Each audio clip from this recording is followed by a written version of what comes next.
From wingtip to wingtip, a 757 is 124 feet 10 inches. From nose to tail, a 757 is 155 feet and 3 inches in length, and the height is 44 feet and 6 inches.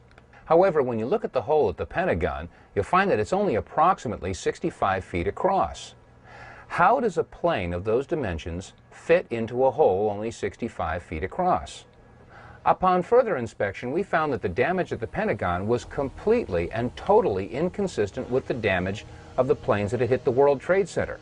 I mean, after all, the planes that hit the Trade Center created a fire so intense that it fatigued the steel and collapsed the buildings, or so that's what we were told. And yet, when you look at the left side of the Pentagon, you'll note that there is very little, if any, smoke damage or heat damage at all.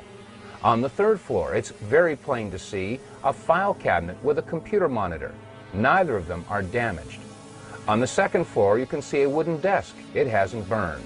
And on the first floor, a very curious sight indeed, a wooden stool with a book that is laying and open. The pages aren't even singed. Now, each of the planes involved in the September 11th attacks had embarked upon transcontinental flights, which means that they had a majority of their fuel left over when they hit their respective targets. That means that approximately 8,600 remaining gallons of fuel would have been ignited on the 757 that had hit the Pentagon. Again, we look at the photograph and ask ourselves, is the smoke and heat damage consistent with that amount of fuel being ignited?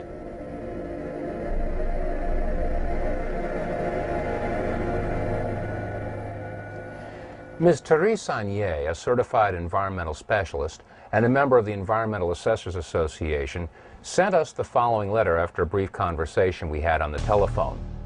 She had said to us that the amount of fuel that would have been left in the aircraft that had hit the Pentagon would basically have reduced that section of the Pentagon to rubble and would have burned for days.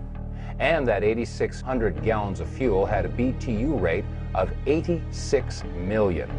She also stated that, looking at the total weight of this aircraft in conjunction with its velocity, the Pentagon should have been reduced to the thickness of a pancake.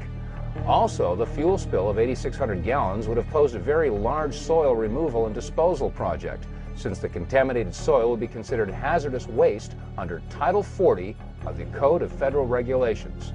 Also, looking at the total heat value output of the JP-8 jet fuel, at 86 million BTUs, the temperature of the fire at the Pentagon after ignition would have been in excess of 3,000